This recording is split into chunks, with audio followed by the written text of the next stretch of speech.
बिस्मिल्लाहिर्रहमानिर्रहीम। अस्सलाम वालेकुम प्यारा बारो। मां आहियां अवांजी क्लास 5 जो क्लास टीचर अरशद नवाज़ गिलाल। अॼु असीं यूनिट 3 द पाइड पाइपर जी रीडिंग कंदासीं। अचो त रीडिंग शुरू कयूं। यूनिट 3 एकोटियों द पाइड पाइपर, बांसुरी वॼाइण वारो। About 500 years ago there were millions of rats in the town of Hamelin in Germany। तक़रीबन 500 साल अॻु जर्मनी जे शहर हेमेलिन में लखें कुआ रहंदा हुआ।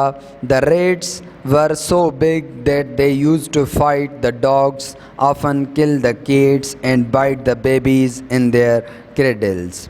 कुआ तमामु वॾा हुआ, उहे कुतनि सां बि विढ़ंदा हुआ ऐं कॾहिं कॾहिं ॿिलियुनि खे बि मारे छॾींदा हुआ ऐं पींघनि में उन्हनि जे बचनि खे बि चक पाईंदा हुआ। They made a lot of noise, उहे तमामु घणो आवाज़ कंदा हुआ। The people of the city killed thousands of rats but still there were a large number. शहर जे माण्हुनि हज़ारे कुआ मारिया हुआ, पर उते केतिरा ई तइदाद में कुआ मौजूदु हुआ।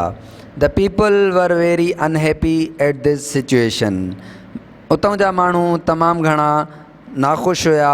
At last many people came to see the mayor, आख़िरकार शहर जा माण्हू सभई गॾिजी शहर जे हाकिम वटि आया। They begged him to do something to get rid of the rats, उन्हनि अर्ज़ु रखियो त कुझु कयो जो हिननि कुअनि मां जान छॾाई वञे। The next day the mayor held a meeting but they could not decide what to do. ॿिए ॾींहं ते शहर जे हाकिम गॾिजाणी कराई, पर उन मसइले जो कोई बि हल न कढे सघिया। वाइल दे वर होल्डिंग द मीटिंग, जॾहिं गॾिजाणी करे रहिया हुआ, a tall man dressed in a long clock केम इन, हिकु कदावर शख़्स जंहिंखे डिघो चोलो पहिरियल हुयो अंदरि आयो। He was carrying a pipe, हुन वटि हिकु बांसुरी हुई। He said to the mayor, हिन मेयर खे चयो, शहर जे हाकिम खे चयो, I have a pied pipe, मूं वटि हिकु बांसुरी आहे। When I play my pipe, जॾहिं मां इहा पंहिंजी बांसुरी वॼाईंदुसि, I can make all the rats run after me, उहे सभु कुआ मुंहिंजे पुठियां पुठियां ईंदा। If I take away all the rats from your town, जेकॾहिं मां सभई कुआ तव्हांजे शहर मां कढे वञा, will you give me 1000 pieces of gold, छा तव्हां मूंखे 1000 सिक्का सोन जा ॾींदव। We shall be glad to give you much more than that, said the mayor, शहर जे हाकिम चयो त असां तोखे इन खां बि वधीक इनाम ॾींदासीं। The tall man took the pipe hanging from his shoulders, उन कदावर शख़्स पंहिंजे कुल्हनि तां उहा बांसुरी खईं and stepped into the streets, ऐं घिटियुनि में हलणु शुरू थियो। When he began to play a tune on the pipe, जॾहिं जॾहिं हिन पंहिंजी बांसुरी वॼाई, all the rats heard his tune, सभिनी कुअनि हिन जी साज़ जो आवाज़ु ॿुधो। The piper walked from street to street playing a tune and millions of rats swarmed behind him। बांसुरी वॼाईंदड़ जॾहिं जॾहिं पंहिंजो साज़ हर घिटी में वॼाईंदो रहियो त लखें कुआ हुन जे पुठियां ईंदा विया। Then he turned towards the great river that ran past the town, उन खां बाद में हिकु वॾी नदीअ जे तरफ़ मुड़ियो जेका शहर जे भरिसां हलंदी हुई। All the rats dived headlong into the river and were drowned, सभई कुआ नदीअ जे तरफ़ मुड़िया ऐं उन में ॿुॾी विया। The people were so glad to get rid of the rats that they rang the church bells, माण्हुनि कुअनि मां आज़ादी हासिलु करे तमामु घणो ख़ुशि थिया ऐं उन्हनि चर्च जूं घंटियूं वॼायूं. The piper went back to the mayor and said all the rats are dead. बांसुरी वॼाईंदड़ वापसि शहर जे हाकिम वटि आयो ऐं चयाईं त सभई कुआ मरी चुका आहिनि. Please give me my 1000 pieces of gold. महिरबानी करे मूंखे 1000 सोन जा सिक्का ॾियो. द मेयर सेड, शहर जे हाकिम चयो, we can not give you that. असीं तोखे नथा ॾेई सघूं. We will give you just 50 pieces of gold. असीं सिर्फ़ु तोखे 50 सोन जा सिक्का ॾींदासीं. You look like a beggar. तूं हिकु फ़क़ीर वांगुरु लॻीं थो. 50 pieces of gold are enough for you. 50 सोन जा सिक्का तो लाइ काफ़ी आहिनि. That is not fair, said the piper angrily. इहो ग़लति आहे, बांसुरी वॼाईंदड़ नाराज़ थी चयो.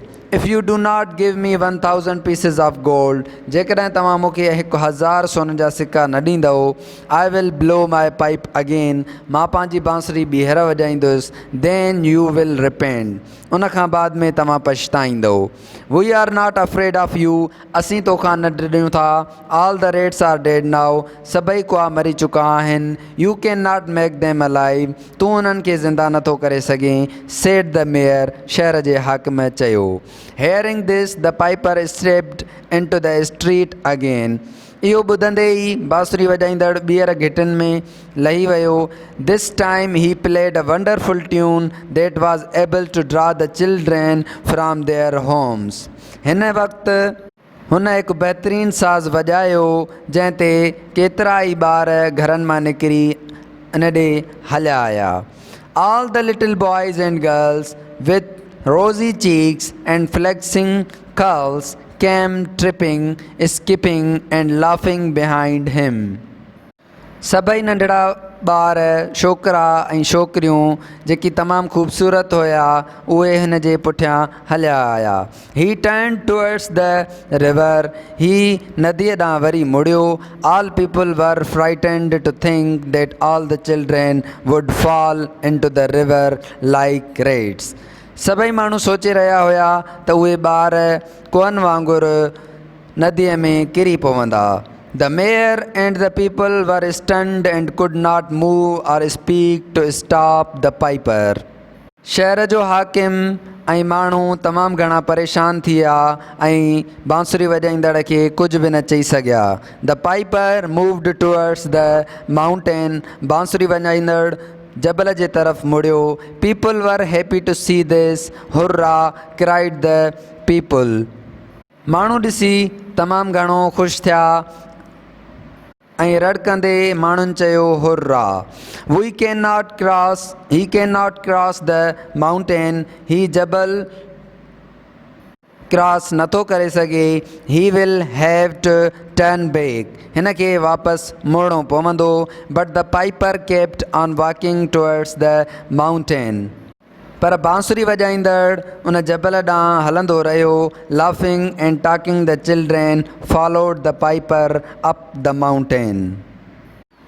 ॿार खिलंदे ऐं ॻाल्हाईंदे पाइपर जे पुठियां हलंदे जबल ते चढ़ी विया. The mountain had a cave, but there was a huge stone on the face of the cave. जबल ते हिकु गार हुई, पर उहा गार हिकु वॾे पथर सां बंदि थियल हुई. All of a sudden the huge stone stood to one side. हिकदमि उहो पथर हिकु पासे ते थी वियो. A wooden door appeared behind it. हिकु काठ जो दर उते ज़ाहिर थियो. The piper opened the door and entered the cave with the children skipping behind him. बांसुरी वॼाईंदड़ उहो दरवाज़ो खोलियो ऐं उन गार में ॿारनि समेत दाख़िल थियो. The huge stone stood again and the cave was closed again. उहो वॾो पथर ॿीहर गार जे अॻियां अची वियो ऐं गार बंदि थी वई. No one could ever find that cave again. कोई बि ॿीहर उन गार खे तलाश करे न सघियो. The people of the town of Hamelin never saw their children again. हेमेलिन जे शहर जे माण्हुनि पंहिंजनि ॿारनि खे ॿीहर कॾहिं बि न ॾिठो. Only one small boy was left. उन्हनि मां सिर्फ़ु हिकिड़ो ई नंढो छोकिरो रहिजी वियो। He was lame in the left leg. हू पंहिंजी खॿी ॼंघ खां जॾो हुयो। And not able to walk as fast as the others. ऐं हू तेज़ तकिड़ो न हली सघियो जीअं ॿिया हलनि पिया।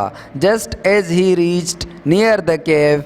जीअं ई हू गार जे वेझो पहुतो, इट हैड क्लोज्ड। उहा बंदि थी वई हुई।